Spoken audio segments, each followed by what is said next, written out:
दोस्तों, अगर आप भी जाने अनजाने में बोल देते हैं झूठ या करते हैं निंदा तो सतर्क हो जाएं और यमराज से जुड़ा यह किस्सा जरूर पढ़ लें। कई बार लोग जाने अनजाने झूठ बोल ही देते हैं, लेकिन क्या आप जानते हैं कि झूठ चाहे जानबूझकर बोला जाए या फिर अनजाने में, इसका फल तो भोगना ही पड़ता है। हमारे धार्मिक ग्रंथों में भी इसका जिक्र मिलता है। ऐसी ही एक कथा है जिसमें यमराज जी ने स्वयं ही बताया कि झूठ या निंदा चाहे सोच समझकर किया जाए या फिर अनजाने में, उसका परिणाम तो मिलता ही है। तो आइए जानते हैं पूरी कथा विस्तार से। पौराणिक कथा के अनुसार एक बार राजा ने ब्राह्मण भोज का आयोजन करवाया। इस भोज में उसने देश प्रदेश के सभी ब्राह्मणों और विद्वानों को आमंत्रित किया था। इस भोज के लिए भारी संख्या में रसोइये खुले आसमान के नीचे भोज के लिए तरह तरह के पकवान और मिष्ठान बना रहे थे, जिसकी खुशबू पूरे महल में फैल रही थी। तभी अचानक एक चील तेज रफ्तार से आसमान में उड़ती जा रही थी। उसके पंजे में एक जहरीला सांप दबा हुआ था, जो बार बार चील के नुकीले पंजों से बाहर निकलने का प्रयास करते हुए फुंकार मार रहा था। ऐसा कई बार करते हुए सांप के मुंह से जहर की कुछ बूंदें ठीक नीचे बन रहे खाने में जा गिरी। हालांकि खाना बना रहे किसी भी रसोइये को सांप के जहर का खाने में गिरने की कोई जानकारी नहीं थी। कुछ समय बाद वही खाना सभी ब्राह्मणों को परोस दिया जाता है। जहर इतना तेज था कि खाना खाते ही सभी ब्राह्मणों की मृत्यु हो गई। और जब राजा पर लगा ब्रह्म हत्या का दोष, कथा के अनुसार राजा को जब दुखद घटना का पता चला तो ब्रह्म हत्या का पाप जान राजा दुखी हो गया।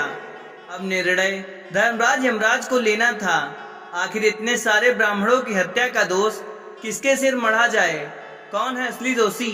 क्या उस राजा के सिर जिसने सभी ब्राह्मणों को भोजन पर निमंत्रण किया, या फिर उन रसोइयों के जो ब्राह्मणों के लिए खाना बना रहे थे और जिन्हें ज्ञात ही नहीं था कि भोजन के पात्र में सांप का जहर गिर चुका है?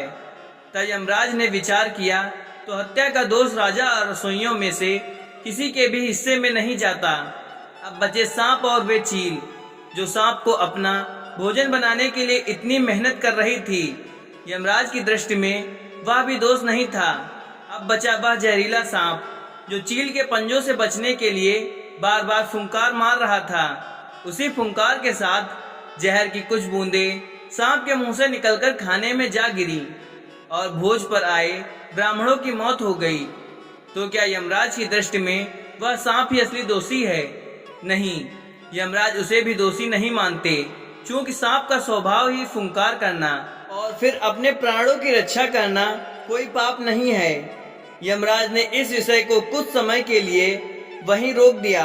तब ब्रह्म हत्या का दोष लगा किसके सिर? कथा आगे बढ़ती है।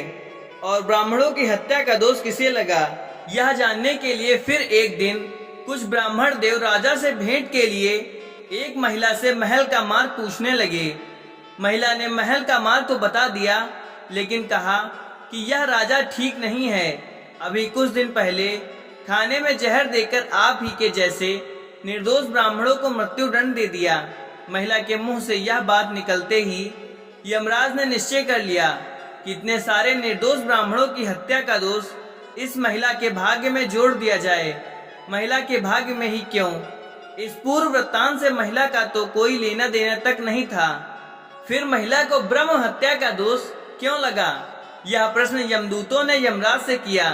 इसलिए मिलता है पाप का फल सभी को, इसलिए मिलता है पाप का फल सभी को। यमराज ने बताया कि जब कोई जानबूझकर पाप कर्म करता है तो उसे स्वार्थ सिद्ध होने पर आनंद मिलता है, लेकिन निर्दोष ब्राह्मणों की हत्या से ना तो राजा, रसोइयों और ना ही चील व सांप ने स्वार्थ सिद्ध होने का आनंद लिया।